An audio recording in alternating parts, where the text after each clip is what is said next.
हम लोग यहाँ पे पढ़ रहे हैं किसके बारे में? निम्न पूरा पाषाण काल के बारे में पढ़ रहे हैं। निम्न पूरा पाषाण काल के अवशेष भारत के किन किन क्षेत्रों से प्राप्त हुए हैं, इसके बारे में हम लोग पढ़ रहे हैं।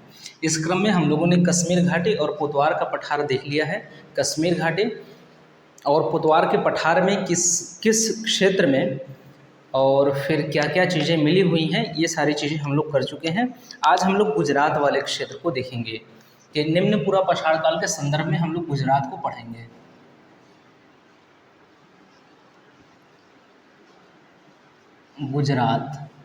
गुजरात वाले क्षेत्र में हम लोग देखते हैं कि क्या हालत है निम्न पूरा पाषाण काल की या पूरा पाषाण काल का क्या हालत है गुजरात में। गुजरात में अगर हम लोग देखें तो लूनी नदी के आसपास के क्षेत्र में कई पूरा पाषाण कालीन बस्तियाँ पाई गई हैं। यहाँ पे गुजरात में एक नदी है लूनी, तो लूनी नदी के आसपास यहाँ पे नव पाषाण काल से संबंधित बस्तियाँ पाई गई हैं या औजार पाए गए हैं। तो सबसे पहले लूनी नदी के बारे में हम लोग यहाँ पे लिख लेते हैं। लूनी नदी के आसपास अनेक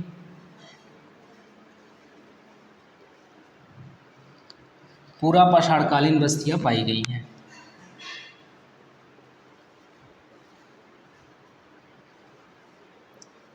पूरा पाषाण युगीन बस्तियां पाई गई हैं। बस्तियां पाई गई हैं। तो ये है गुजरात की घटना, मतलब गुजरात की बात है। गुजरात में जो लूनी नदी है, लूनी नदी के आसपास पूरा पाषाण काल से संबंधित उपकरण यहाँ पे प्राप्त हुए हैं। लूनी नदी दरअसल लूनी नदी का उद्गम स्थल कहाँ है? लूनी नदी का उद्गम स्थल कहाँ है? तो इस नदी का उद्गम स्थल जो है वो अरावली है। लूनी नदी का उद्गम स्थल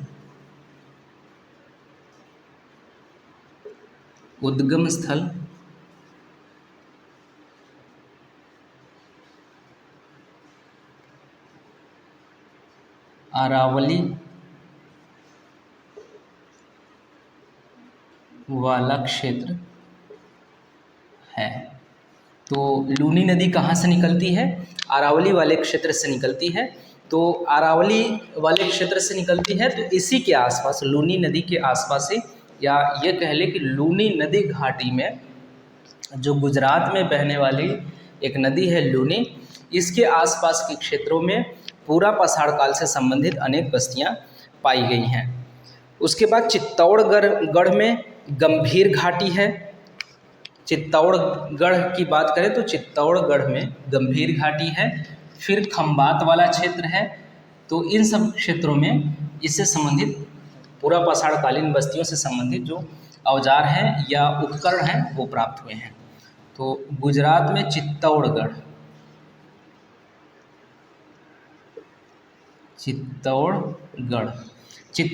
वाले क्षेत्र में एक तो हम लोगों ने देख लिया कि लूनी नदी के आसपास, एक तो चित्तौड़गढ़, एक खंभात वाले क्षेत्र में। खंभात वाले क्षेत्र में भी हमें क्या मिला हुआ है? पूरा पाषाण काल से संबंधित उपकरण प्राप्त हुए हैं। उसके बाद पोटा खंभात और चंबल नदी घाटी, पोटा खंभात में और चंबल नदी घाटी में, पोटा खंभात व चंबल नदी घाटी।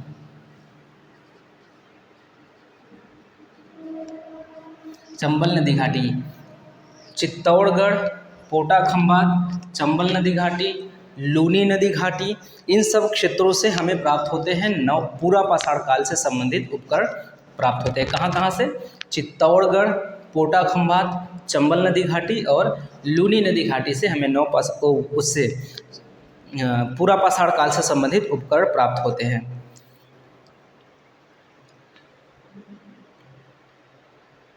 इसके अलावा एक और क्षेत्र है, उसका नाम है नगरई।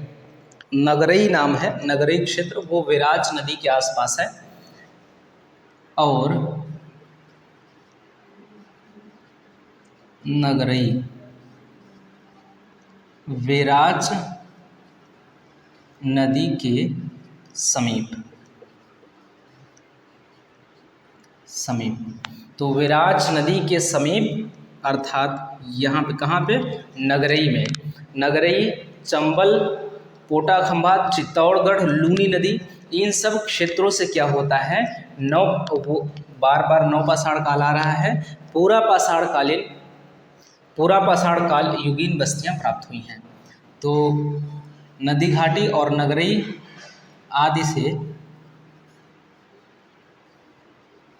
आदि से भी पूरा पाषाण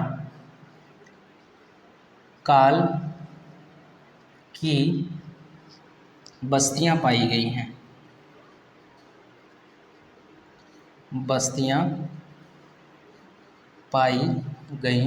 हैं। ये इस प्रकार से क्षेत्र है।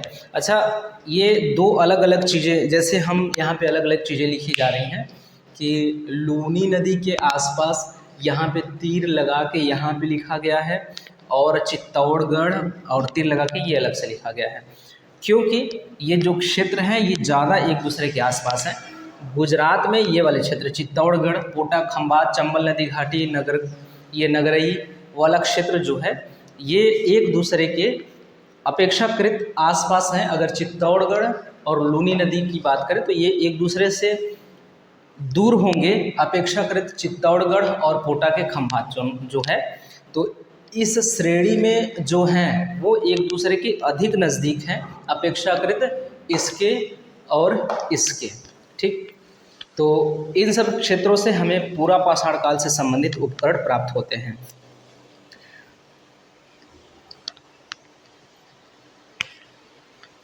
इसके बाद और अगर बात करें तो राजस्थान के डिडवाना वाले क्षेत्र में, राजस्थान के, इधर आ जाइए, राजस्थान के डिडवाना, राजस्थान का डिडवाना या इसे दिदवाना भी कहा जाता है, दिदवाना, क्योंकि आप इंग्लिश में लिखे DID लिखेंगे और फिर हिंदी में दिदवाना लिख सकते हैं या इंग्लिश में डिडवाना भी कह सकते हैं। डिडवाना वाला क्षेत्र है। उसके बाद अभी एक चर्चित स्थल है, बहुत ही चर्चित स्थल है राजस्थान का पूरा पाषाण काल से संबंधित, वो है उसका वो क्षेत्र है, उसका नाम है बागोर। बागोर वाले क्षेत्र में भी नवपाषाणकालीन बस्तियां प्राप्त हुई हैं। तो राजस्थान का डिडवाना व बागोर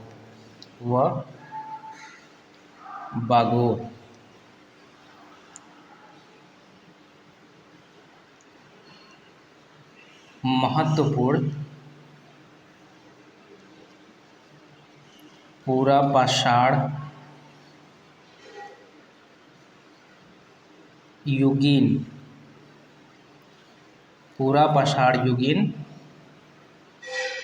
पूरा स्थल हैं।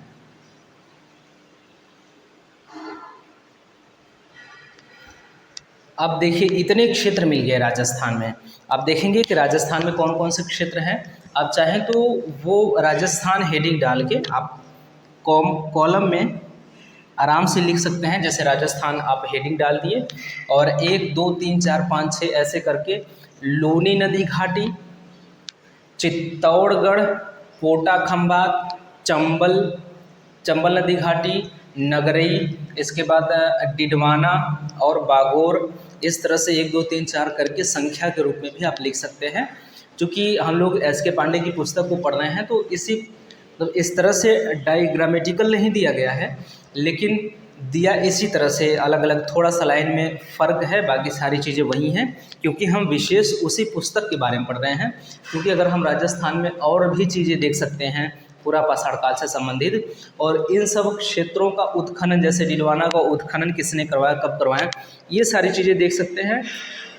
बहुत सारी चीज़ें हैं जो बच जा रही हैं, नहीं देख रहे हैं हम लोग, क्योंकि हम लोग विशेष रूप से किसी पुस्तक का अध्ययन कर रहे हैं यहाँ पे, और उस पुस्तक में जो चीज़ें दी गई हैं वही चीज़ें यहाँ पे हम लोग पढ़ रहे हैं।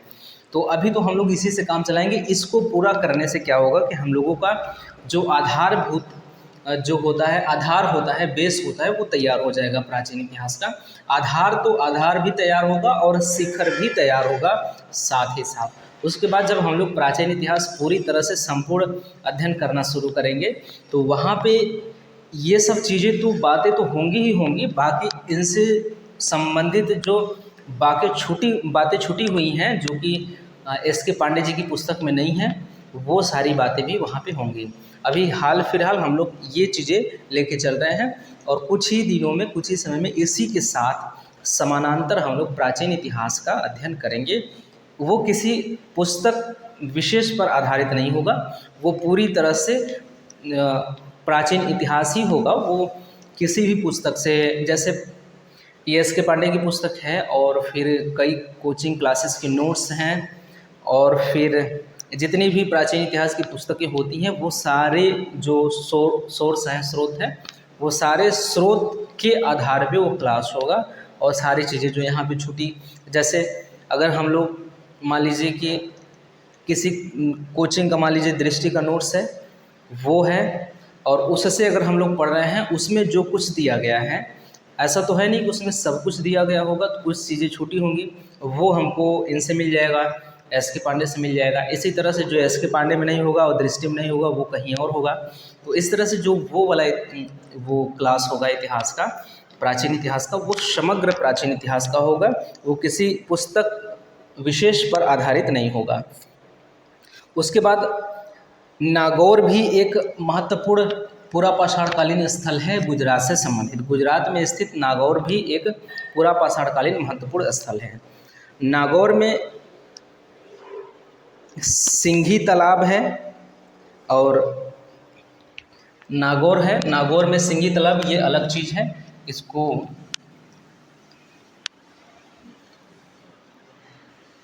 नागौर में सिंघी या सिंगी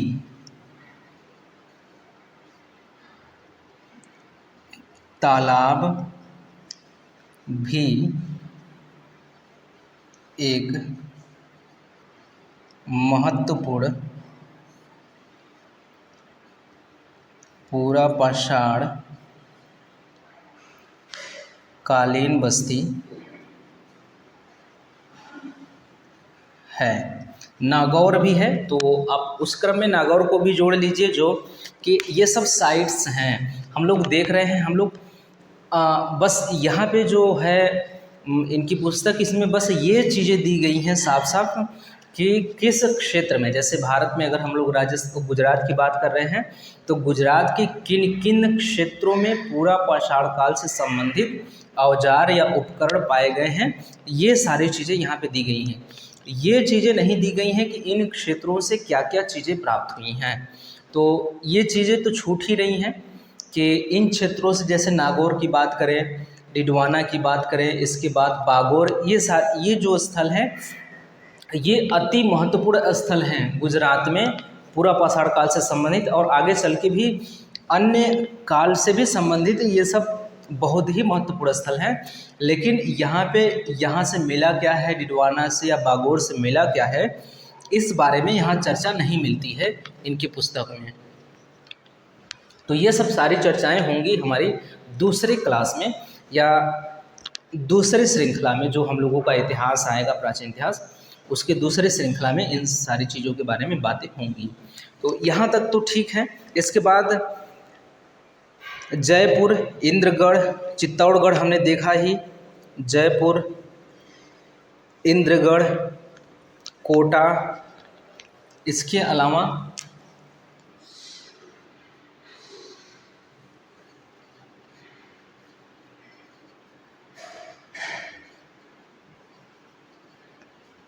जयपुर, इंद्रगढ़, इंद्रगढ़ कहीं है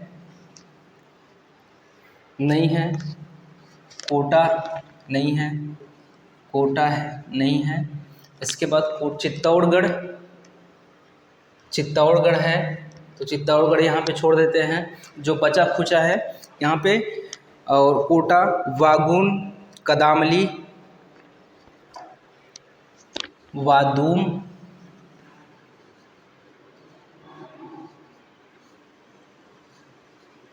कदामली, साबरमती घाटी,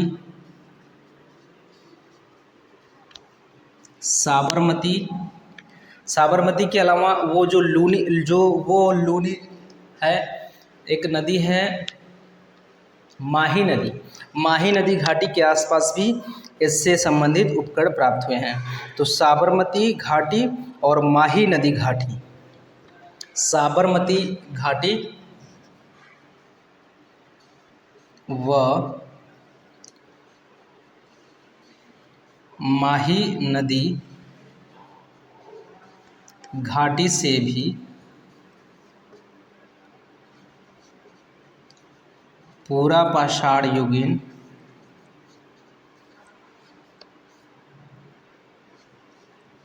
अवशेष प्राप्त हुए हैं।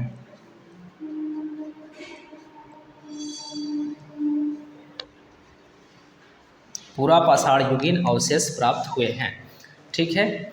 जयपुर, इंद्रगढ़, कोटा, वादुम, कदामली, साबरमती घाटी, माही नदी ये क्षेत्र है। इसके बाद लूनी नदी, बागोर, और फिर बागोर के अलावा आप देख सकते हैं चित्तौड़गढ़, कोटा खंबा, चंबल नदी घाटी, नगरई, उसके बाद डिडवाना और बागोर।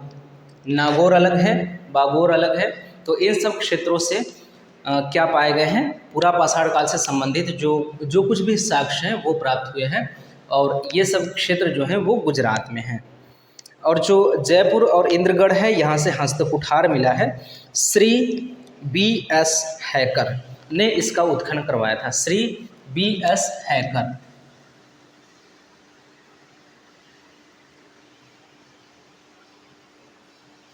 श्री B.S. हैकर ने इसका उत्खनन करवाया था। यहाँ से मिला क्या है, देखिए जयपुर और इंद्रगढ़ है, जो जयपुर और इंद्रगढ़ है, यहाँ का उत्खनन श्री B.S. हैकर के द्वारा कराया गया था। और यहाँ से जो मिला है वो है हस्तकुठार।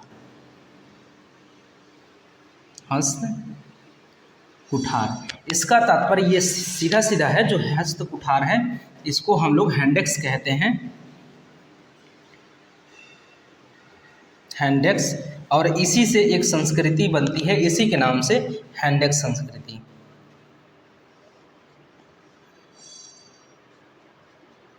हैंडेक्स संस्कृति, इसी के नाम से एक संस्कृति का निर्माण होता, मतलब संस्कृति का नामकरण होता है हैंडेक्स संस्कृति। तो ये देख सकते हैं कि हम इससे पहले की क्लास में 2-3 क्लास पीछे जाएंगे तो हम लोगों ने 2 संस्कृतियों के बारे में बात किया था, वो चापर चापिंग और ये जो हैंडेक्स संस्कृति है इसके बारे में। उसके बाद का क्लास, उसी क्लास में हम लोगों ने कहा था कि अब हम लोग क्या पढ़ेंगे, हैंडेक्स संस्कृति और चापर चापिंग संस्कृति से संबंधित उपकरण कहाँ कहाँ से प्राप्त हुए हैं, ये सारी चीज़ें हम लोग देखेंगे। तो वही हम लोग देख रहे हैं कि इन सारे क्षेत्रों से कहीं न कहीं से हैंडेक्स और चापर चापिंग तो मिला ही होगा, और फिर नहीं भी मिला होगा तो भी वो पूरा पाषाण काल से संबंधित तो है ही। ये सारे क्षेत्र किससे संबंधित है, निम्न पूरा पाषाण काल से या पूरा पाषाण काल से संबंधित है। इसके बारे में यहाँ तक बातें हो गई। एक बार देख लीजिए, सबसे पहले हम लोग ने बात किया कि लूनी नदी के आसपास, गुजरात में लूनी नदी के आसपास के क्षेत्र जो है वो पूरा पाषाण काल से संबंधित बस्तियाँ यहाँ पे मिली हैं। इसके बाद देखते हैं हम लोग चित्तौड़गढ़, कोटा खंबात, चंबल नदी घाटी और नगरई वाला क्षेत्र जो है वो क्षेत्र महत्वपूर्ण होता है पूरा पाषाण कालीन संबंधित। उसके बाद राजस्थान का डिडवाना और बागोर भी महत्वपूर्ण स्थल है। राजस्थान का डिडवाना और बागोर भी महत्वपूर्ण स्थल है। किससे संबंधित, वो संबंधित है पूरा पाषाण काल के संबंधित है। इसके बाद नागौर में सिंधी या सिंघी तालाब भी महत्वपूर्ण स्थल है। किसके संदर्भ में, पूरा पाषाण काल के संदर्भ में। इसके अलावा जो अन्य क्षेत्र हैं, कुछ ऐसे क्षेत्र हैं, ये सब क्षेत्र जो हैं वो S.K. पांडे जी की पुस्तक में नहीं दिया गया है। ये यहाँ पे जो अलग से लिखा गया है ये S.K. पांडे जी की पुस्तक में नहीं लिखा गया है। यदि आपके पास होगा, आप खोल के ये क्लास ले रहे होंगे तो आप देख सकते हैं ये चीज़ें नहीं दी गई हैं। इसके अलावा जयपुर, इंद्रगढ़, कोटा, वादोम, कदामली, साबरमती घाटी, माही नदी घाटी भी पुरा पाषाण काल से संबंधित है, अर्थात यहाँ से भी पुरा पाषाण काल के औजार या अवशेष या उससे संबंधित उपकरण प्राप्त हुए हैं। इसमें से जयपुर और इंद्रगढ़ जो स्थल है वो इम्पोर्टेंट है। इसके बारे में कहा जाता है कि श्री B.S. हैकर द्वारा इसका उत्खनन करवाया गया था। और फिर यहाँ से मिले हैं जो प्रमुख उपकरण है वो है हस्त कुठार, हैंडेक्स। ठीक है, तो अब हम लोग अगली क्लास में देखेंगे कि गुजरात के बाद राजस्थान में देखेंगे कि कौन कौन से स्थल हैं राजस्थान में जो कि पुरा पाषाण काल से संबंधित उपकरण वहाँ से प्राप्त हुए हैं।